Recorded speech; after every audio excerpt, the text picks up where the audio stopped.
Bank has said it will pump trillions if needed into our economy to keep it afloat during these hard times.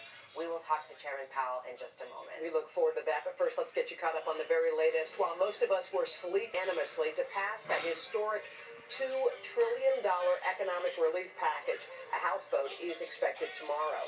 Meantime, the coronavirus is now blamed for more than 1,000 deaths in the U.S., with more than 68,000 cases overall. Just compare that to 1 week ago, when there were only 9,000 cases. A major area of concern this morning, the state of Louisiana. The governor says it now has the fastest rate of cases in the world. And there is an unsettling new warning from the nation's top infectious disease expert. Dr. Anthony Fauci now says there's a strong chance the virus could become seasonal. We'll have complete coverage, and we're going to start things off with NBC's Tom Costello. Hey, Tom, good morning.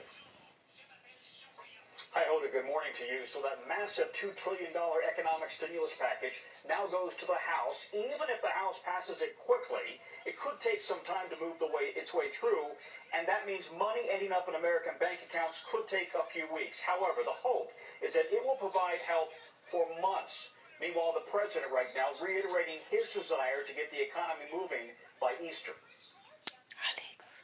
This morning, the largest economic rescue package in U.S. history is one step closer to delivering a desperately needed financial injection to both American workers and businesses devastated by the coronavirus crisis. On this vote, the yeas are 96, the nays are 0.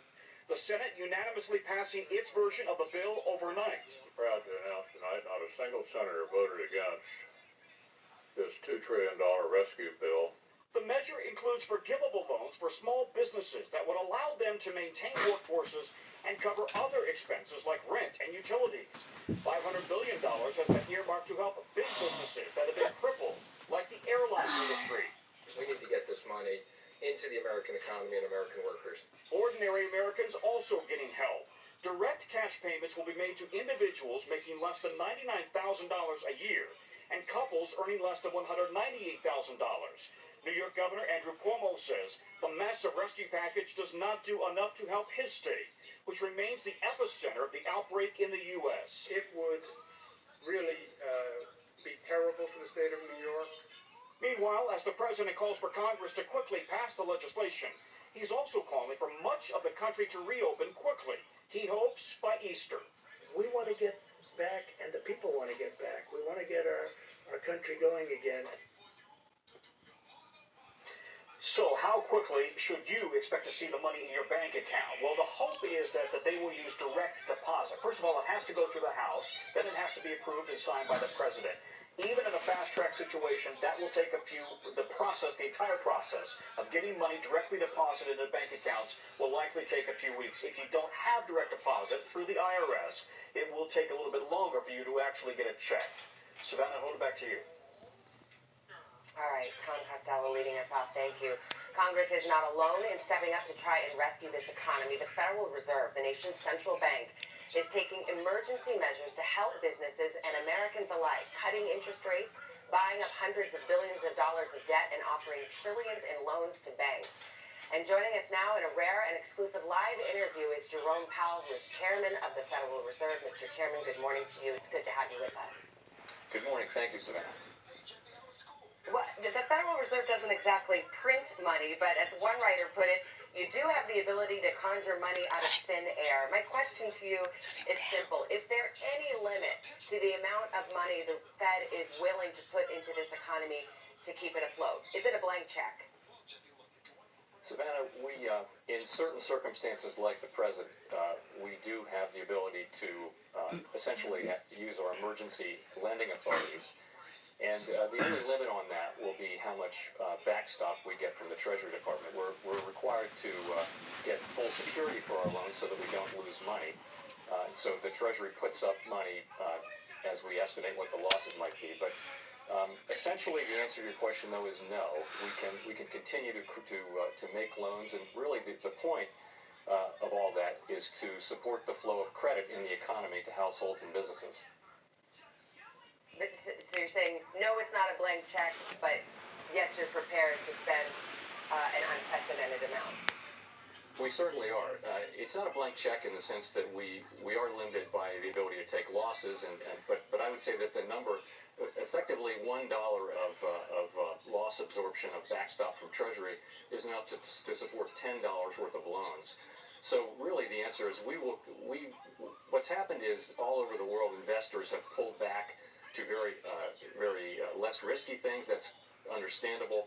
But what that's meant is that many places in the capital markets which support borrowing by households and businesses, I'm talking about mortgages and car loans and things like that, have just stopped working. So we can step in and replace that lending under our emergency lending powers, and we will do that. We will look wherever there is in the capital markets where credit is not flowing, we have the ability in this unique circumstance to temporarily step in and provide those loans. And we will keep doing that aggressively and forthrightly as we have been. The president has said he would like to see the country raring to go by Easter. He wants the country back open. Public health experts have resisted that timeline. Can the economy handle a months-long shutdown if that is what the public health emergency requires and demands? Well, this is a unique situation, so I think people need to understand, this is not a typical downturn. What's happening here is people are being asked to close their businesses, to stay home from work, and to not engage in certain kinds of economic activity. And so they're pulling back. And at a certain point, we will get the spread of the virus under control, and at that time, confidence will return, businesses will open again, people will come back to work. So you may well see significant rises in unemployment, significant declines in economic activity, but there can also be a good rebound on the other side of that, and that's actually one of the main things we're trying to do by assuring the flow of credit in the economy and keeping rates low, is to assure that rebound, when it does come, is as vigorous as possible. I guess the issue, though, that's been sort of raised in recent days is the cure worse than the disease? Is shutting down the economy for the sake of public health doing lasting damage to the economy that may not be recoverable? So I guess you're not a doctor, you're an economist, but where do you come down on that debate? Is it better to solve the public health crisis and then let the economy bounce back? Or do you think we should rush? The virus is going to set the timetable, and that sounds right to me. I think the sooner we get the spread of the virus under control, people will regain confidence. When they become confident that is the case, then they will very willingly open their businesses up, go back to work, the consumer will be spending. So I think the first order of business will be to get the spread of the virus under control and then resume economic activity. As you well know, a recession is technically, do you think we performed very well right through February. We've got 50-year low in unemployment for the last couple of years.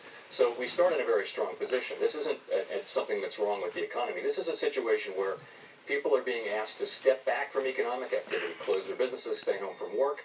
So in principle, if we get the virus spread under control fairly quickly, then economic activity can resume, and we want to make that rebound as vigorous as possible. Yeah, a lot of people say that after a recession like this, you could see a big bounce back. We didn't see that in 2008. It wasn't like the average recession where you see a drop and then you see a big bounce back. It was a slow and sluggish, uncertain recovery after 2008. But I think I hear you saying that once this public health issue is resolved,